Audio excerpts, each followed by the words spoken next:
Assalamualaikum warahmatullahi wabarakatuh. Salam budaya dan semangat berkarya. Berjumpa lagi dalam materi seni rupa di kelas 9 semester 1. Kali ini kita akan belajar tentang materi seni patung.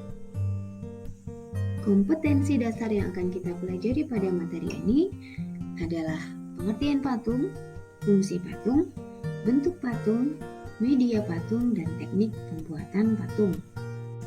Sedangkan tujuan pembelajaran yang harus dicapai adalah mampu mendeskripsikan pengertian patung dengan benar.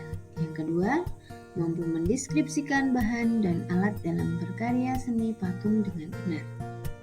Yang ketiga, mampu menjelaskan teknik berkarya seni patung dengan benar. Anak-anak, setiap hal yang kita pelajari tentunya memiliki manfaat. Adapun manfaat pembelajaran tentang materi seni patung diantaranya adalah menambah wawasan tentang jenis karya seni, serta sebagai media apresiasi dan kreasi yang bisa mendorong terciptanya life skill dalam berkarya seni. Tentunya kalian sudah sering melihat karya patung. Karya ini bisa kalian jumpai di monumen, di candi, atau di berbagai tempat lain. Patung merupakan karya cipta manusia yang berwujud 3 dimensi sehingga bisa dilihat dari berbagai arah. Adapun fungsi patung adalah sebagai berikut. Yang pertama, patung keagamaan atau religius. Patung ini berfungsi sebagai sarana penunjang ibadah. Patung ini bisa kalian temukan di sarana peribadahan agama Buddha. Yang kedua adalah patung monumenter. Patung ini berfungsi untuk mengenang peristiwa bersejarah. Patung yang ketiga adalah patung interior, yaitu sebagai sarana menambah keindahan di dalam ruangan. Sedangkan patung eksterior adalah untuk menghias bangunan atau lingkungan di luar ruangan. Selanjutnya ada patung arsitektur. Patung ini berfungsi untuk menambah nilai suatu bangunan. Dan patung yang selanjutnya adalah patung kerajinan. Fungsinya untuk memenuhi nilai kepuasan bagi konsumen. Dan selanjutnya adalah patung seni, yaitu patung yang berfungsi sebagai bentuk murni sebuah karya seni. Selanjutnya kita akan belajar tentang bentuk-bentuk patung. Apa sajakah itu? Yang pertama adalah patung kop, yaitu jenis patung yang hanya mengukir atau membentuk bagian kepala saja. Bentuk patung yang kedua adalah busta. Pembuatan patung yang menggambarkan kepala hingga bagian dada atau hanya bagian dada saja. Bentuk patung yang ketiga adalah torso, yaitu patung yang dibuat hanya pada bagian badan. Patung yang keempat disebut patung freestanding, yaitu jenis patung yang menampilkan seluruh badan dalam keadaan lengkap dalam posisi berdiri. Bentuk patung yang kelima adalah patung zonde, yaitu patung dengan bentuk badan lengkap namun dalam keadaan tidak berdiri. Untuk media pembuatan patung ada 2 jenis, yaitu jenis keras dan lunak.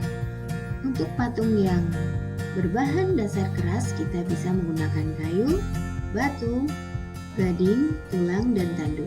Sedangkan bahan patung yang bersifat lunak kita bisa memanfaatkan tanah liat, lilin, sabun, plastisin, serta bubur kertas.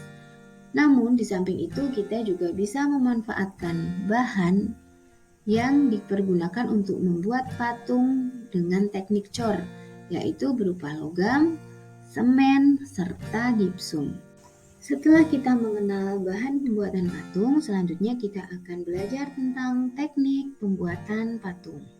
Teknik yang pertama disebut teknik butsir, merupakan salah satu teknik pembuatan patung dengan cara mengurangi bahan yang lunak seperti tanah liat, gips atau plastisin, atau bahan bertekstur lunak lainnya sehingga tercipta sebuah karya patung yang mempunyai nilai estetika.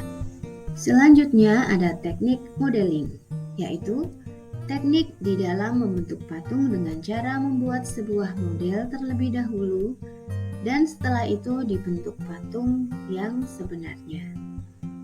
Pada teknik modeling, kita banyak mempergunakan keterampilan tangan untuk membentuk bahan sehingga menjadi karya yang estetik. Yang ketiga adalah teknik cor. Teknik ini umumnya digunakan pada sebuah proses pembuatan patung dengan menggunakan bahan dasar logam.